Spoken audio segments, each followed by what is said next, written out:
রাসূলুল্লাহ সাল্লাল্লাহু আলাইহি ওয়াসাল্লাম ছাড়া গোটা মুসলিম উম্মার সকল ইবাদত কিয়ামত পর্যন্ত যত লোক যত ইবাদত করবে সব ইবাদত যদি একটা পাল্লায় রাখা হয়, আবু বকরের ইবাদত আরেক পাল্লায় রাখা হলে আবু বকরের ইবাদতের মতো হবে না।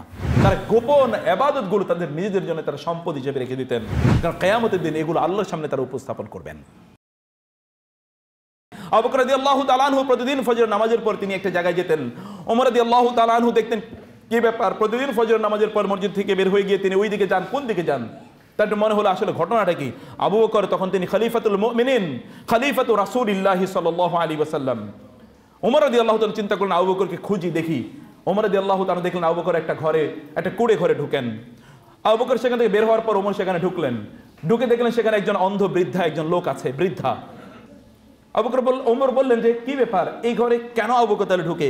বৃদ্ধাকে বললেন, বৃদ্ধা আপনি কে? বলে আমি ওর মুখ। বলে যে একটা লোক আসলো উনি কে? বলে আমি তো চিনি না বাবা, উনি প্রতিদিন আসেন, আমার জামা কাপড়গুলো একটু ধুয়ে মুছে সাফ করে দিয়ে যান, আমার ঘরটাকে একটু সাজিয়ে দিয়ে যান এবং আমাকে একটু খাবার খাইয়ে দিয়ে যান। কে? আবু বকর। কে তিনি?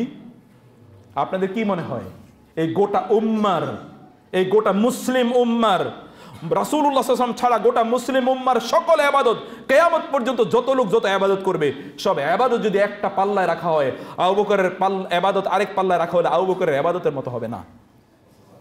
সেই আবু বকর তিনি কেউ দেখেন না, তিনি ওইখানে বের হয়ে যান, একজন বৃদ্ধা নারী, কেউ তাকে চেনেন না, না তার আত্মীয় না কোনো কিছু।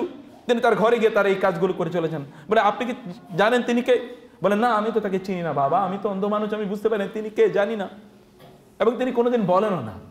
ওমর বলেন ওয়াইহাকা ইয়া ওমর, হে ওমর তোমার জন্য ওয়াইহুল লাক, তুমি তো আবু বকরের ব্যাপারে কি চিন্তা করছিলে? এই সে আবু বকর, আবু বকর এই কাজ করছেন।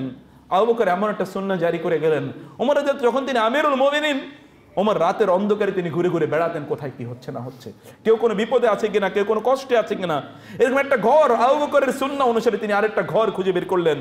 তিনি প্রতিদিন বের হয়ে যেতেন ওই রকম একটা ঘর, এরকম একজন নারীর সেবা করার জন্য। বৃদ্ধা একজন অন্ধ নারী তালহা রাদিয়াল্লাহু তাআলা আনহু, আরেকজন সাহাবী যিনি জান্নাতের সুসংবাদ প্রাপ্ত, তালহা ইবনে উবাইদুল্লাহ রাদিয়াল্লাহু তাআলা আনহু, তিনি দেখলেন ওমর প্রতিদিন খলিফা, তিনি আমিরুল মুমিনিন, ওমর প্রতিদিন বের হয়ে যান, কোথায় যেন যান। তালহা ভাবলেন আমি একবার দেখি যে আমিরুল মুমিনিন কোথায় যায়। ওর একটা কুড়ে ঘরে তিনি ঢুকলেন, কুড়ে ঘর থেকে তিনি বের হয়ে আসলেন। তালহা সেখানে ঢুকলেন, দেখলেন যে বৃদ্ধা এবং অন্ধ একজন নারী সেখানে, বৃদ্ধা অন্ধ। তিনি বললেন আপনি কে? আমি অমুক। এখানে যে এই লোকটা আসলে তিনি কে? বলে বাবা আমি তো চিনি না তিনি কে। তিনি প্রতিদিন সকালবেলা আসেন এবং আমার এরকম এরকম সেবা করে যান। তালহা বললেন ওয়াইহুল লাকা ইয়া তালহা, তালহা তোমার জন্য দুঃখ। তালহা নিজকে বলছেন তোমার জন্য দুঃখ যে তুমি আমিরুল মুমিনের ব্যাপারে কি চিন্তা করেছিলে, কি ভাবছিলে তুমি আমিরুল মুমিনের ব্যাপারে।